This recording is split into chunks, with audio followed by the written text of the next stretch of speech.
Ajajaa waraana bilisummaa Oromoo zoonii dhihaa akkasumas ajaja olaanaa waraana bilisummaa Oromoo Jaal Marroo Dirribaa baga jiraattan. Jaalanne atis baga jiraattee amajjii bara 2021 illee guyyaan darbuuti baga geesse jaala kiyya. Ayyee ulfaadhaas illee baga geessanii. Jaal Marroo miidiyaa irratti oduun deddeemu jira. Jaal Marroon du'eera jedhanii hedduu ololuu amajjii tokko yeroo guyyaa gooticha waraana bilisummaa Oromoo kabajan viidiyoon agarsiisu eegga faca'ee boodallee sobadhaa isa fakkeessan malee Jaal Marroo miti. Jaal Marroon du'eera jedhanii haasa'u. Egaa kunillee waan hedduu irraa haasofnullee ta'uu baatu garuu maalidha ololli hamma kana ga'u sobni hamma kana ga'u akeekni isaa maalidha jettanii yaaddu maal of duubaa qaba? Akeeka isaa warrumaa sobutu beeka ammoo ani lubbuu qabaa inum jira dubbachuu jira kunoo wayi ekeraa kiyya hin taane anuma ammoo warruma ololu kanaaf dhiirneetu garuma hojii fi gaaffii biraa yoo qabaatte sanuma fufne wayyana fakkaata. Kabiraa jechuu danda'u hin qabu. Lubbuun jiraayyee hin ga'a kana caala. Hayyee baga jiraattanii mee yeroo ammaa kana wanni waraana bilisummaa Oromoo keessatti deemaa jiru haala nama abdachiisuuf nama gammachiisudha. Waraanni bilisummaa Oromoo maalirra jira? Hamilee akkamii qaba? Guyyaa gooticha waraana bilisummaa Oromoo akkasumas eebba ilaalchisees ta'ee karoorri bara haaraa fi hamilee akkamiidhaan socho'aa jira waraanni bilisummaa Oromoo? Hayyee fayyaa ta'ii amajjii tokko bara 2021 waraana guutuu waliin illee qabuu baatu waraanni zoonii irra jiru hundillee haalli mijatee fi bakka tokkotti walitti dhufee guyyaa waraana bilisummaa Oromoo bara jijjiirraa 2020 irraa gara 21tti ce'ame akkasumas ammoo waraana kaadhimamtoota leenjii irra turanii guyyaa itti gara waraana bilisummaa Oromootti dabalamanii kanneen sadanii ayyaaneffachuu sanarratti hundi iddoo tokkotti illee argamuu baate hangi walitti dhiyeenya irra jiru bakka tokkotti dhufee amajjii tokko waliin ayyaaneffatee walii kabajee dabreeraa. Haalli waraanni bilisummaa Oromoo keessa jiru suni firaafis diinaafis dhokataa miti iccitis miti kan mul'atu. Waraanni bilisummaa Oromoo sochiirra jira. Bilisummaa saba Oromoo fi walabummaa Oromiyaa fi dhiigaa fi lafee lubbuu gabbaraadha jira. Hojiinsaa kan mul'atu. Karoorri inni ati jette egaa karoorri waraana bilisummaa Oromoo qaamuma waraana bilisummaa Oromoo gaggeessuu fi waraanni bilisummaa Oromoo dirqama ofii itti kenname fi karoora isaaf kenname hojiitti hiikuu isumatu beeka. Kanaan ala garuu hamilee isaa akkasumas murannoo fi kutannoo isaa ejjennoo fi cichoomina waraana bilisummaa Oromoo fira caalaa diinniyyuu kan beeku. Suni hadiida jiru aduun qaqqaammatte ifatti mul'atu. Egaa kanarraa kan hafe waan biraa waan addaa akkasiin lollaa akkasitti hamilee akkasii qabnaa jennee of ibsuu wanni barbaachisu jira jedhee hin yaadu. Akkasii jirra gaa waraanni bilisummaa Oromoo sochii akkasiitti gaggeessuutti jira. Ayyee gaariidha gahaadha kuniyyuu. Mee amma immoo gara komii waraana bilisummaa Oromoo irratti deemu waan keessa jiru irratti deebina. Keessattuu ala kanatti waboon jaarmiyaa abaa'oo diigee waboon abaa'oof abboomamuu didee olola jedhutu deema keessaanii. Waboon erga jaarmiyaa abaa'oo diigee abaa'oo miti jaarmiyaa maal qabaree waboon yoo abaa'oo diigee mee isa kanarratti maal jedhu? Waraanni bilisummaa Oromoo jaarmiyaa diigee kan jedhu sanarra haala osoo deebisuu baattee uummatni Oromoo dubbatee irra wayya ture. Erga gaaffii gootee naaf kaastee garuu deebisuun qabaa. Deebii kanammoo isa xumuraa fi malaatee miti liqsee deebisee bira darbuun barbaada. Wanni kana jedhee fi waan baanne hedduutu jira.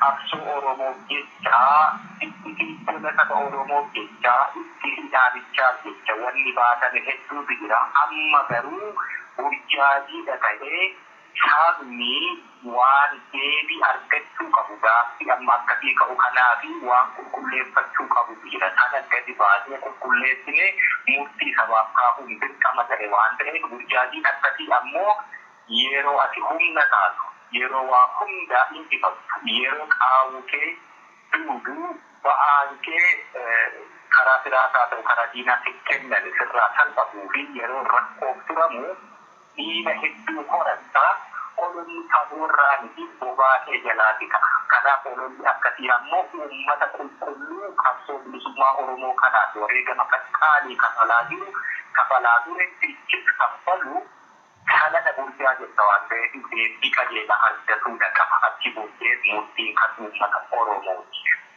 Maaliifin kana kaasee jaarmiyaan kuni mee ilaaliyachi bara addi bilisummaa Oromoo addi bilisa baasaa Tigraay akkasumas kan warra Eertiraa akkasumas warri Sudaan kibbaallee warri Ogaadeeniyaa biyyoonni hedduun saboonni hedduun biyya isaanii lolan yeroo lolarra turanii bara mootummaa ce'umsaa osoo hin seeniin 1991 dura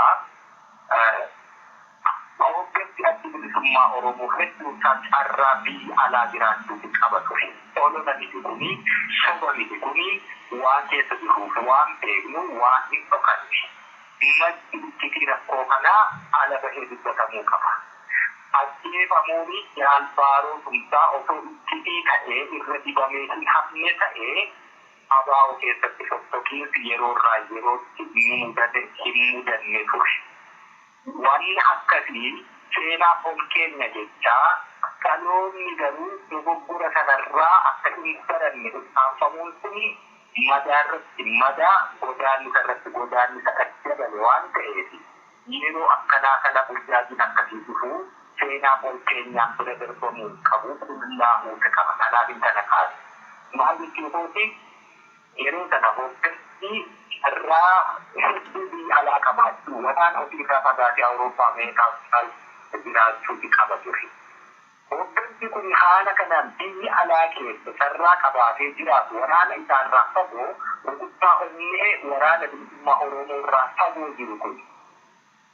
Haala kana keessa naanna'ee waan hojjetaa ture irraa addi bilisummaa Oromoo waraanni bilisummaa Oromoo isa jala jiru sabni Oromoo inni qabsaa'uu fi maaliif akka lolatu addunyaan hanqi isheen beektu baay'ee xiqqaa ture. Carraa biyyoota alatti jiraatan kanatti carraa ofiifi yookaan waajjiroota adda addaa dhimma kana itti himatan Oromoon maaliif qawwee kaasuu jedhan itti himatan bira jiraatanii garuu inni isaanii osoo dhagahanii hoogganoonni warra akka Eertiraa fi warra akka Tigraay fa'aa kuni gammoojjii biyya isaanii keessa ta'aniitu waraana isaanii gubbaa onnee isaatti dhiyaatanii rakkoo isaa fi gammachuu isaa waliin qooddatanii biratti yeroo gabaabaatti rakkoo furuuf murtii iddoo kennan ta'anii garuu fageenya akkasiirraa warra alaatti maaliif akka biyyi isaanii lolaa jirtuufi maaliif akka qawwee kaasanii nama ajjeesan baay'ee sadarkaa isaanii maluutti hubachiifatanii turan. Hangeen walsaalii laati. Inni kun balbala waajjira sanaa taa'ee ittiin himanne warri kun waajjira sanarraa kiiloomeetira 1000 fagoo ta'anii rakkoo isaanii addunyaan beeku. Gaafa biyyatti galamuun dhufuu fi gara mootummaa ce'umsaatti seenamuu dhufu warri gammoojjii biyya isaa keessa taa'e waraana isaa waliin meeshaa gurguddaa hidhatee biyyatti seene. Meeshaa gurguddaa hidhatee biyyatti seene waraana isaa waliin miila qullaa seene. Warri keenya waraanni isaa qawwee har'a nuti baanu qawwee akkuma har'aa nuti baanu baata gaafatti qawwee ofitti hirkannoo sabni Oromoo kanuu bara kana gammachiinsi guddaan hin jirre Oromoon akka Oromootti ofii waamne keessatti qawwee maatiin xiqqoo wal qubannaa dhoksaa itti gola keessatti gola biraa ijaarratee wal ijaareeni qawwee bitamteeni dhiigaan kan hiikkateeni sanaan biyya seene. Haala akkasiitiin hoogganni fi miseensi waraanaa quba waliin qabne mootummaa ce'umsaatti seenan. Haala hedduu nama suukkanneessaa ta'een immoo hooggansi isaa guddaan irraa wareegameera. Hooggansi hafee hooggana baqataa fi hooggana rukuttaa onnee waraanotaa hin seenne ture. Inni kun dhaqee yeroo wal argutti tokko warri kun Eertiraan biyya argatte beektaa. Tigraay reeffa Itoophiyaa bulchuuti argatte beektaa. Addi bilisummaa Oromoo sabni isaa maaliif akka lolullee addunyaan hin beeknee fi akkasumas sabni guddaan hamma sana ga'u Itoophiyaan biyya fayyaa ishii guutuu ishii Oromoo illee ta'e suni reeffa biyya addunyaa kanaallee argatte humna waraanni sun qabullee ittiin fayyadamne hoogganni isaa waraana sanillee akkuma hiikkattii gadee bari. Haala akkasiitu ture. Haalli akkasii kun deebi'ee waggaa 20 hedduu gaafate. Waggaa 20 hedduu gaafate keessatti waraanni addi bilisummaa Oromoo ijaare waraanni bilisummaa Oromoo wareegama qaqqaalii gammoojjii Oromiyaa fi biyyoota ollaa adda addaa keessatti kafale malee Oromiyaa bilisa baasuu ta'uunsa irra hin dhufe hoogganni isaa amma boolii hin dhufe Oromiyaa fi Oromiyaa waraanni suni jiraatee humna ta'e akka cabsee diinamee Oromiyaa bilisa hin baasne ittiin hojjette. Tapi immoo lafarraa qabamee Oromoon akka fala biraa hin kaawwannetti hin balleessine gidduu sanatti waraana jalaa taasifamee taa'amaa ture jechuudha. Haqa jirtu dubbatamee diniini Oromoon falatti kaachuu qaba. Abbaa baasutti ilaallachuu qaba. Kanaaf malaatutti dirqama kannatti ta'e. Haala akkasii kana keessattidha. Adeemsa yeroo dheeraa booddee warri ayyaan yaallachummaa tokko hin qabnee fi lubbuu ofii hin mararfanne Oromoo fi lafee kenne dhiiga kenne lubbuu kenne dhaloota inni biqilchetu ture dhaloota inni dhalchetu ture dhaloonni kumne suni dhaloonni qeerroo fi qarree warri kun itti wareegame carraa deebitee adda bilisummaa Oromoo akka hafuura wayiitti Oromiyaa keessatti mul'achuu qalee jechuudha. Wareegamna Oromoon kumnichatti kibbameetti ta'anii adda bilisummaa Oromootti eegalee. Haalli kun dhagee mootummaa Tigraay irraa ibsuutti deeme. Bifa kanaan waraanni bilisummaa Oromoo ani dirree lixaa yeroo dhufetti akka waraana ijaaruuf nan gadhiisne anaan. Kanaafuu namni xiqqoo fi mana barnootaa dhagee akka yaadduutti ilaalama hooggansa abaa'oo biratti. Akka yaadduutti ilaalamurraa kan ka'e naannoo hedduu irratti wareegama hedduu kaffalu sadarkaa dirree illee to'atamuu irratti jechuudha. Kun waan dhokataaf miti ifa dhiida jiru. Wanni to'annaa kana fide immoo Oromoon hanga yoomiitti sababa adda bilisummaa Oromoo fakkii adda bilisummaa Oromoo sababa Oromoo faduudha qaba malee kan jedhu kanarratti wadhatteetu ture jechuudha. Wadhatteen akkasii osuma taa'uuti har'aan 2008 gara diigumsa kabaal galchuufaa fidaniitti geessu dalagan. Achirraanis mana taasisuu dhufee jechuudha. Achiin duubammoo bahee kana booddee akkan gara biyya ollaatti yookaan gara biyya biraatti baqattummaa gaafuu naan geeffamaa ture. Addanaan tudan. Yeroo nama geessani gara dirreen akkan deemne. Kanaafuu hin danda'u iddoo barbaade haadha kootiin bahee jechuudha. Ani garuu onnee kiyya keessatti wanni ani beekuuf wanni ani kutaammattee qabsoo bilisummaa Oromoo irra eeggate biyya alaa bahee jireenya gonfachuu hin barbaadu. Suni kakuu biyya kakuu sanaan immoo Oromoo ni wareegama. Kan wareegamu immoo Oromoo waan na beekeeni waan qabsaa hadduu koo hubatee osoo hin taane toluman du'aafi. Maaliif saaba hin beekne wallaalummaan har'aa barachuu qabuurraa fi mataa isaa irratti godhuu ijaarratti gaaffii gaafachuu qaxaa siyaasaa sana keessaa daddabarsuu qaba hin dandeenyeeti kan qabsaa'an malee saba of beeku saba barate saba mirga ofii gaafatu saba dirqamaan mirga isaa beeku saba waan isa nyaatu isa baasu beeku sanaaf isa qabsoo gaggeessan. Kanaaf Oromoo tolma duuna kanan jedhu. Haala akkasiin dirree lixaa dhufuu keessatti ji'a 3 fi bultii 21 Sudaaniin qaxxaamuree deemee dirree lixaa seene. Gaafa seene akka duwwaan seene gaafa seene erga jaalu laggataa wajii wareegamee maqaa waraana bilisummaa Oromoo zoonii dhihaatti namni tokko hin turre. Haala kanaan dirree seene dirree duwwaa sana saaquu fi osoo badanni tokkollee ittiin badii qawwee manfaani kan akkatti dhalametu jira. Kanas seenaa fi har'an dubbatamu kan dubbatamu qabu wanna nama guddaa jechu malee akkaataatti qabuutu argame miti. Akkasiin jalqabe. Haala kanaan lollee ifalle dhiiga fincaan booyyuu akka inni gaaffii nurraa gaafate fincaan booyyuu tolchulee bifa kanaan karaa nagaa gannaa dhalate. Osoo mootummaa dhukaasan dhaabii dhukaasa dhaabaa nuun jennaan ajajan jaarmiyaa dhiibuu kan jedhu kana ilaalu gaari. Ajajaan lafa qabattee jirtu humna taatee jirtu irratti illee dhukaasa dhaabisee jirtu kuma fudhachuu caalaa ajaja fudhachuu hin jiru addunyaa kanatti. Ajaja sana fudhannee dhukaasa dhaabne. Dhukaasa dhaabuu kana keessa mootummaan lafa irraa nu ittisuu fi lola ittisuu ture. Ajaja waan inni sana qabannee ta'aa ture. Haal akkasii keessatti immoo inni itti aanu biyyatti galuu irraa dhufe.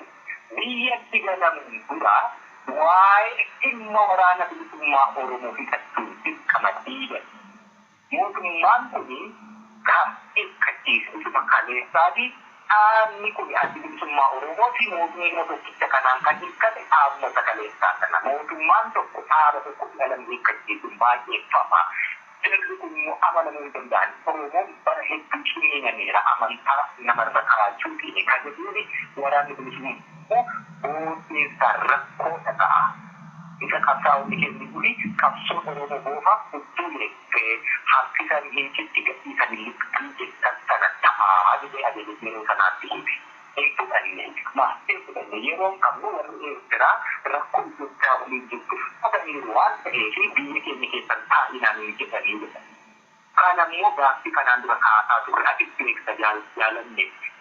Eertiraa baqanii itti baqanii kannaan biyya itti baqanii dhamane qabsoo Oromoo hiriyyummaa irratti hundaa'e Oromoo bilisa bahee biyya isaa qabatu akka isaan hin keenne beekna jaarsoleen keenya kana jechuun hin dandeenye yookaan immoo iddootti baqatan waan dhabanii fi bakkuma baqatan waan ta'eef akkasitti beeknee taa'aa ture kanatu dhalatee gaaffii makaleessa kaasaa ture dhalatee kanaaf warri kun rakkootaan hifatanii dura hin barbaadanii kanaaf hin fidanii haaya.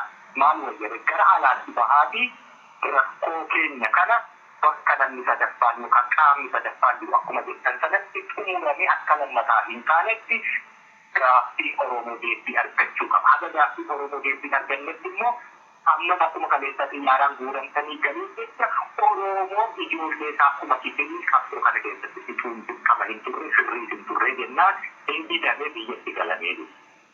Gaaffii waraana bilisummaa Oromoo deebii arganne biyyatti galan. Biyyatti galamuu qofaa miti. Jaarsummaa ani kanaan dura kanan beeku gaafa qeerroo fi qarree Oromoo fi jirtu gaaffii ergaa gaafatti warra akka abbaa duulaa gammadaafaa namatti dhufee nama tokkodha. Malee hooggansi abaa'oo ka umurii isaa guutuu qabsoo keessatti dabarsee waliin dhaabbatee gaaffii sabaa deebisuu fi jaarsummaa itti dhufee asii achi waliin jaarsummaa deemnu nuti jaarsummaa eeggatu ture.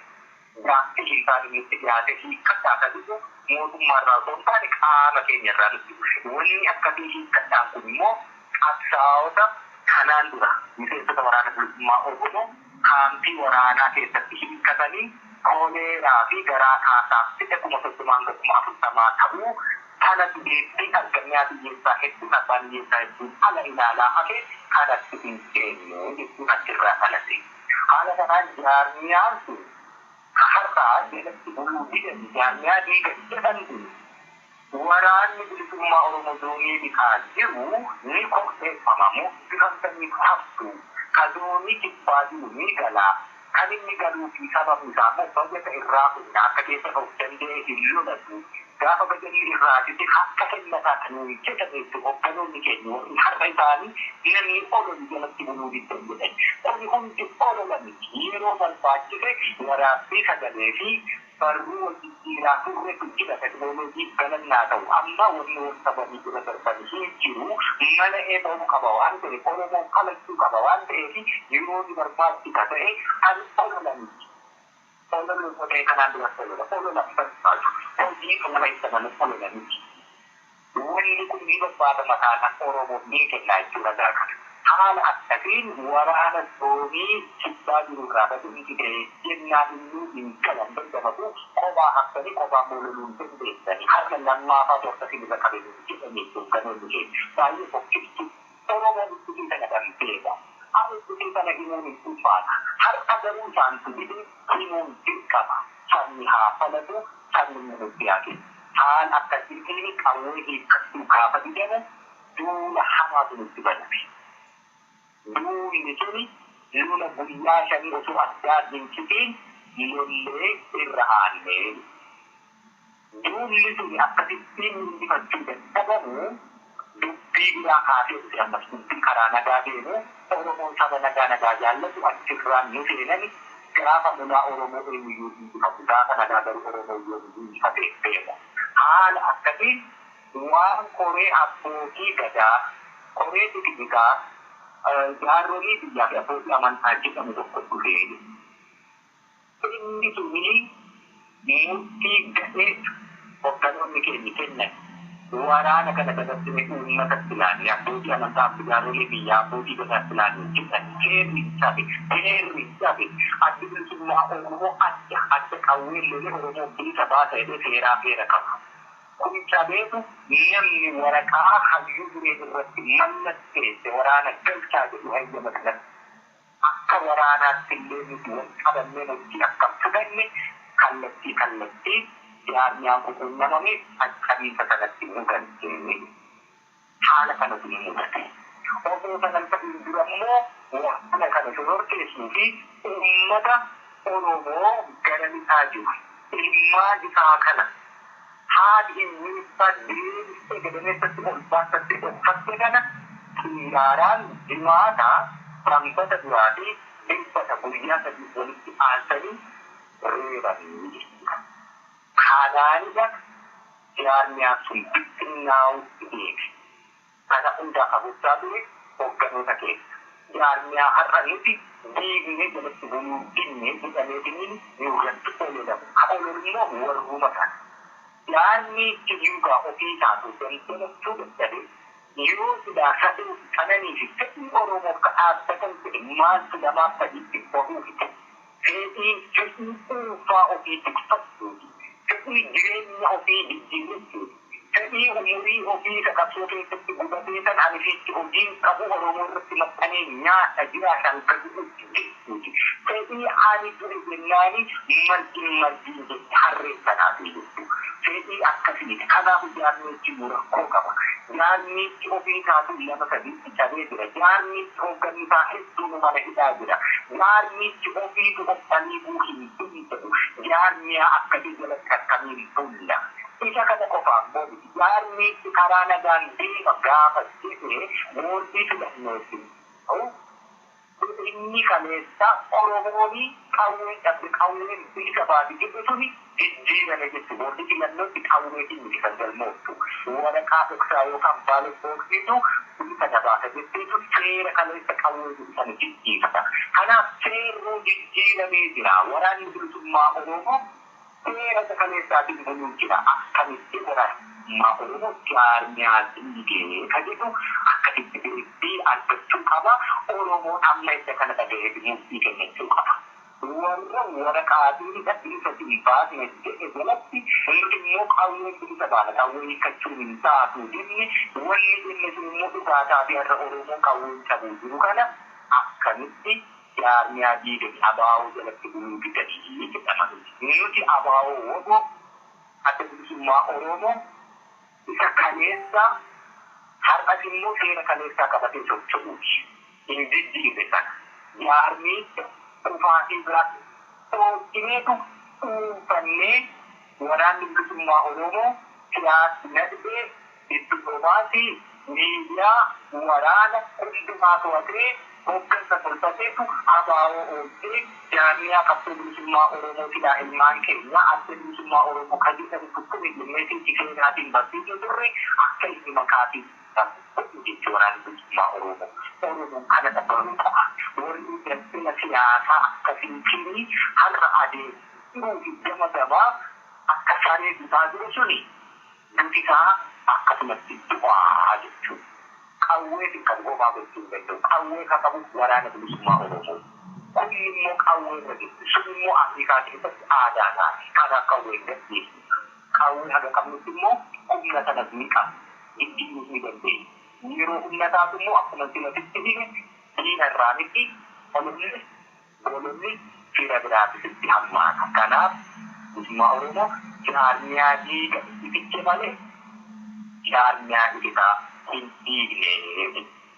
Hayyee guddaa galatoomaa gaasirratti waanan hedduu kaasullee hin jiru. Amma gabaabaamatti waraanni bilisummaa Oromoo sagantaa siyaasaa heera akeeka ABO kan korri sabaa afraffaa seeraan taa'ee raggaasi sana qabatee akka jirudha kan naa mirkaneessitanii. Kanaaf waraanni bilisummaa Oromoo ammayyuu ABO isa heeraaf seera korri sabaa sirnaan taa'ee moggaase sanadha waan jedhudhanii hubadhe jechuudha. Ulfaadha. Gara gaaffii koo itti aanutti ce'a. Egaa har'a dhiifama komiimaatu baay'ee deddeemaa jira haa qulqullaa'umaaf gaaffii kana kaasa maaliif burjaajii hamaadha keessadha waan jirruufi kan biraagaa komeen jiru tokko waraanni bilisummaa Oromoo dhukaasuudha hojiinsaa. Dhukaasuu qofa beeka. Hojii siyaasaa dippiloomaasiif kan kana fakkaatan kanarratti beekumsas ta'e gahumsa itti hin qabu. Maaliif nu hirmaachisu waraanni bilisummaa Oromoo sanarratti hirmaachisuu dide jedhanii beektonni tokko yeroo kumatantu dhagahama. Waan kun keessuma keessa deddeemti ifa ba'ee wanti miidiyaa irratti dubbatame hin jiru. Kun hundas miti warri hirmaatanii hojjechaa jiran jiru. Ulaagaa waraana bilisummaa Oromoo wajjin isaan hojjechiisu. Fakkeenyaaf tuttuqaa diinaarraa kan qulqulluu ta'an kaayyoo waraana bilisummaa Oromootti kan amanan fedha addaa keessa guuttachuuf warri hin bololle. Proposaalii qopheessatanii kanadha waan nu hojjechuu barbaannu karoorri hojii keenyaa kanadha isa jedhu isinitti dhiyeeffatanii namoonni isin diddan jiru maaliifidha ololli kun kan waraana bilisummaa Oromoo irratti deemu moo dhugumatti waraanni bilisummaa Oromoo hirmaachisuun barbaadu?